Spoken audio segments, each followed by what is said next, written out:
On this episode of Redlit, shady ambulance company. You fire me for stealing? I steal your business. Blackmail me? I'll fuck you up. Shady ambulance company. I was an EMT for a few years, and got a job as a dispatcher at a new ambulance company. I started catching on to some of their unusual practices, and it wasn't long before I became uncomfortable even going to work. We were receiving more calls than we had staff for, in which case, we should be giving accurate ETAs, so that the hospital, nursing home can contact another company if needed. Instead, I was instructed to always give an ETA of 20 to 40 minutes, under all circumstances. Even if the real wait time was 2+ hours. We were regularly receiving calls from nursing homes to transport patients with chest pain to the hospital, which a basic ambulance company can't take, because chest pain patients have to be monitored by paramedics or RNs, in case the patient is having a heart attack. Same goes with patients who are complaining of stroke symptoms. We should be deferring the caller to 911, so that they can be redirected to the appropriate service. My educated guess was that the company I worked for had a deal with certain nursing homes, which were ran by the same person who overlooked our ambulance company. And basic EMTs at this company were pressured into transporting critical patients that are out of their scope of practice. Whenever I worked, I deferred all chest pain and stroke symptom patients, and I'd give honest ETAs, which would result in us losing calls to other companies. Anyway, I got a verbal warning from my manager to stop doing that, because it was costing us business. Even after explaining my rationale, they wouldn't budge. Management kept harassing me, and I got an official write-up and suspended.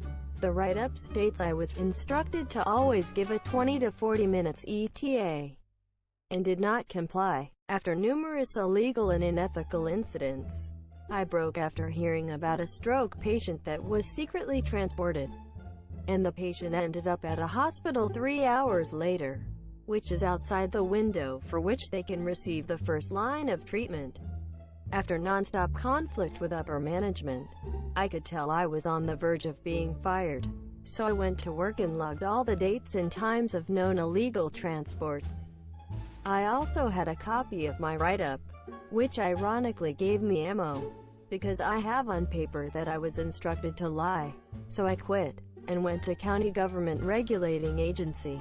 I didn't realize how big of a deal this was, until they kept sending me to people higher and higher up, until I reached the head of the county. They took the log I had, and did a surprise bust at the ambulance company.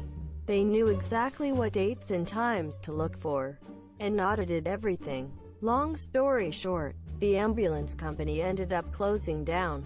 I had a lot of friends at that company, and didn't want to screw them over. So I reached out to someone who owns a competing company, and they agreed to hire everyone. You fire me for stealing? I steal your business. My nephew, Bob, had a job selling cell phones at store in a mall. The store was owned by a licensed distributor of one of the big-name brands. He was very good at convincing customers to buy calling plans, extended warranties, and accessories that were obscenely profitable. Pretty soon he was the #1 salesman in the store. The owners asked him to transfer to their other store in a different mall, replacing the assistant manager who they had just fired. In addition to an increase in his base pay, he'd get a cut of every sale made while he was in charge. It took him about 2 days to figure out why sales were down. Clueless sales reps and lousy management. The manager would disappear for hours at a time, leaving the sales reps to sit around ignoring customers. Most of them would show up late, leave early, or not bother coming in at all. And when they did speak to a customer, they had no idea how to make a sale. On his first day, he outsold them all, after making sure the guys on his shift were actually doing their jobs, especially when it came to selling the high-profit add-ons. The store's sales improved. The store manager saw what was happening and wasn't too happy. He knew it was a matter of time before he was kicked out and Bob took his job. One day they received a shipment of new phones. As usual, Bob signed for them and locked them in a storage closet. The next day was his day off. The manager called and insisted he come in immediately because there was problems here overnight. Someone had broken into the store and stolen about 100 of these brand new phones.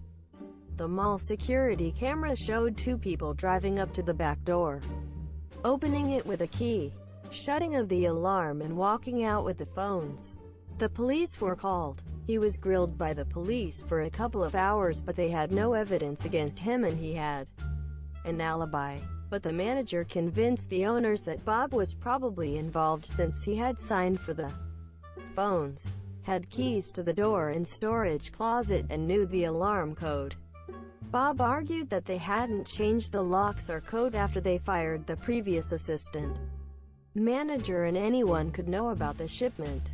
But he was fired. Actually, they allowed him to resign, and they stiffed him on his last commission check. At the other end of the mall was a store that sold phones for one of the competing cell companies. They knew that since he had joined that other store, their sales were suffering. They hired him on the spot. Sales improved overnight. One of his favorite tricks was to stand in front of the store and wait for a customer to walk by, carrying a shopping bag from that other store. He'd chat them up about their brand new phone, calling plan, warranty, etc. It's amazing how much the average mall shopper is willing to share with a stranger. Then he'd tell them that they probably didn't need the extended warranty and those accessories could be purchased at Mart for about half the price. And he could sell them the exact phone with better plan for less money. If they agreed, he would walk them back to that other store and tell the clueless sales rep how to void that sale he just made, then bring the customer back to his store to pick up their new phone. It took about 3 months before that other store closed its doors. Blackmail me? I'll fuck you up.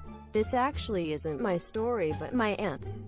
We recently had a family dinner together and she finally told us this story of why we never meet our uncle anymore. For some backstory, my aunt is a high-functioning, high-octane unit of a woman. She's a surgeon, and has time to run marathons and play with her 2 kids. She married James when they were like 20, so she had spent a whole chunk of her life with him this year. She received an email a few years ago blackmailing her. It said, "If you won't leave your husband, I'll release your sex tape." That was filmed without her knowledge. Online, there was a screenshot of the sex tape in question, in which you could see her face clearly, but not her husband's. Although it was him, his face was out of shot. She said she was terrified, but when she came to her senses, she thought that it was weird they didn't ask her for money. She became suspicious of the email itself, and then she began to suspect James. She thought it was his ploy to separate from her without needing to file for divorce first. And if there was a sex tape filmed, he must have access to it as she wasn't the one filming. She went throughout his phone to find the sex tape. Instead, she found that he had been cheating on her with another woman while he was stationed in Japan. Navy SEAL. She saw the texts, nudes, and eventually arrived at the part where James sent the video to the woman who suggested they use it against my aunt in order to get her to leave him first and get custody of the kids as they claimed neglect. She went berserk. She said, "Not only did I find out he was cheating, but that I had married an idiot with the mind of an undescended testicle who doesn't know basic custodial laws." She then promptly downloaded their WhatsApp chat data and did the following. James. 1. She immediately called her in-laws and explained the situation in graphic detail. They loved her, so they begged to remain in the kids' life, granted they financially support the kids, not her. 2. File for divorce and used the cheating against him as year. She ended up getting full custody and he didn't get visitation because 3. She sued him under unlawful surveillance. He went to jail for 3 months, was fired and now has a permanent criminal record. Woman. 1. Called the husband of the woman, explained the situation and sent him the texts and pictures. 2. Called into the woman's workplace and stated she had been distributing photos of herself over a secured website. She apparently was a civil servant. Not anymore. 3. My aunt contacted the woman's parents and explained the situation in detail, and they offered to pay for the legal bills. 4. She applied to a bunch of escort stripper clubs with the woman's information, using her work and personal email. 5. She put her phone number online as a sex call service. When she changed her phone number, my aunt found out through social media and did it again. 6. She wrote a letter to the woman detailing how small her tits were. Petty, perhaps? Jokes aside, she is still going to therapy over this, so I think it's well deserved. Don't fuck with my aunt, guys. TLDR, aunt's ex-husband cheated on her and blackmailed her. He's stupid, so she ruined him this year.